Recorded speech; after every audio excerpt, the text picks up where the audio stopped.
I welcome once again all of you to the next session on the subject engineering graphics. In this video I am going to explain how to draw isometric view for this object. You can go to the description below to see all the related videos of the subject engineering graphics. Front view is a circle having diameter 60 mm, okay, and top view is a rectangle having 40 mm thickness, or we can say width, okay. So you have to simply draw a disc of thickness 40 mm. Okay, so as in previous video I explained you how to draw the circle which is seen as ellipse in isometric view. So now in this case also we have to repeat the same procedure. Now only thing we have to give or add certain thickness particular disc. Okay, so we start with origin, as in this case origin is given here. So we have to construct this particular rhombus. Actually for drawing circle we first of all enclose it in a square, and that square is seen as rhombus in isometric view. Okay, so with origin O, first draw length axis and height axis, because we have to show it in front view. So this is the length axis at angle 30 degree and this is height axis at angle 90 degree. Okay, so draw both these axes. This is height axis and this is length axis. Okay, as we see diameter of this particular disc is 60 mm. So along this length axis mark 60 mm, because that square will be seen as rhombus of side 60. So this is 60 marked. Okay, along height also mark 60 mm, and now complete this rhombus. Okay, so for that we have to draw a line parallel to this. I am just making it fast to reduce the time of the video. Also draw parallel line to this length axis. So this completes the rhombus. Then as usual join longer diagonal.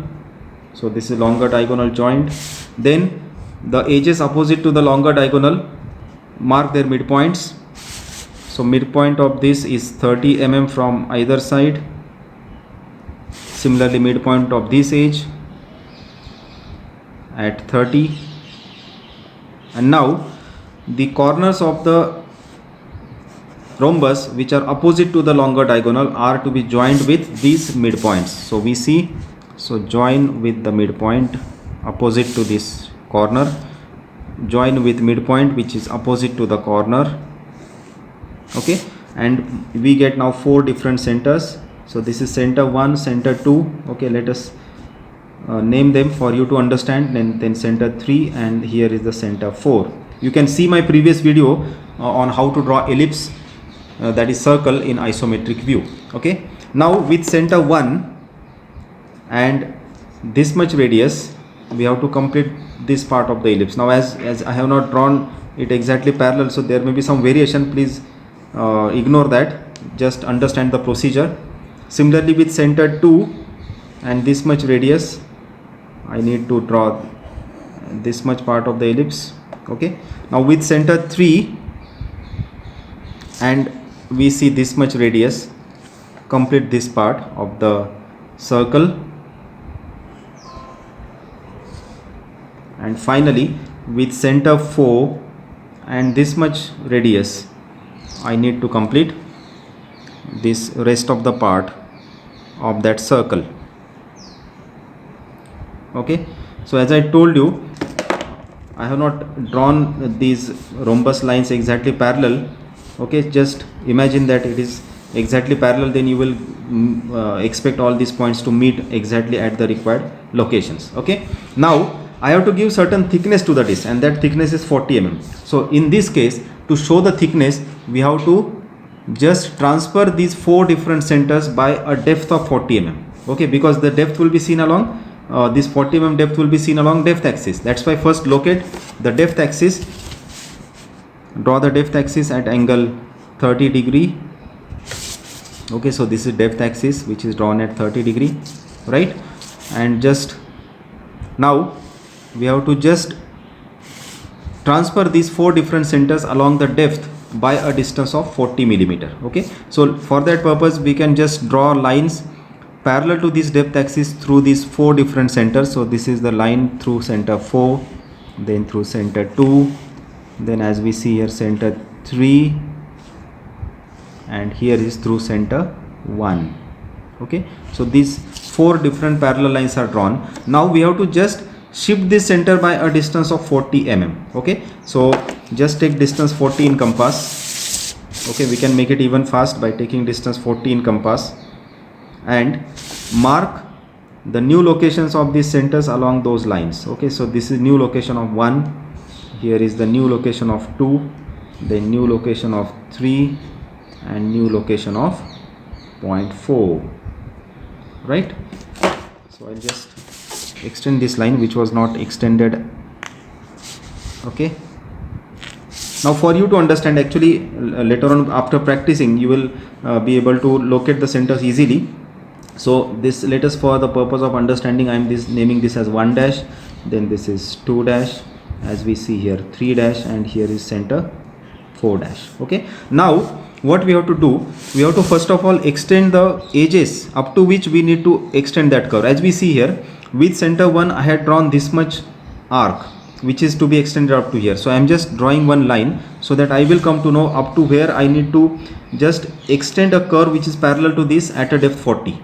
Okay, similarly you need to extend this curve on this side up to here. So I am just drawing one line parallel to this line, okay, which is to be extended only up to this line. Then for these two, up to where it is to be extended, for that initially we will draw one we can say tangential line. Okay, so I am just drawing one tangential line to this, and similarly one tangential line through this point.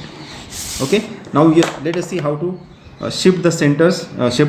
Centers are already shifted. Now we have to see how to draw these curves. Okay, so now put pointer at 1, take the radius in compass of that particular arc or curve, and now put pointer at 1 dash, that is shifted center, and draw that curve within these two edges. See, that curve is within this particular line and this particular line. So we have to draw this curve with shifted center, okay, only within these two edges. Have you understood this? Similarly with center 4, now center 4 is having this much radius, okay, with center 4, and now use shifted center 4 dash, and now draw that curve up to here, okay, in this much part. Okay, so as we see here, we have to draw it up to this line, up to this edge, like this. Okay, now rest of the part which is going below this will not be visible. Similarly on this side, the part up to here will be visible, remaining part which is going below will not be visible. So in isometric view we do not show on invisible edges on invisible part, okay, by dotted line, just like we do in orthographic view. Here we don't do that way. Okay, now similarly with center 3, okay, center 3, this much radius, now we have to use shifted center 3 dash and use this radius to draw only this much part up to here. Okay, so this way actually if I go on extending the curve, then it will go something like this, it will go something like this. Okay, but that part is not visible to us, that's why we are not going to show that part. Okay, now simply we have to join this tangential line, rather make it thick. Similarly here also make it thick, like this. So as we see here, now it has become a cylindrical part, cylindrical disc having diameter 60 mm and thickness 40 mm. Okay, this is the way we can shift the centers by required depth and use same radii but with shifted centers to get the required curve which is parallel to this curve. Okay, I hope you understood how to draw it. Thank you very much for your patient viewing.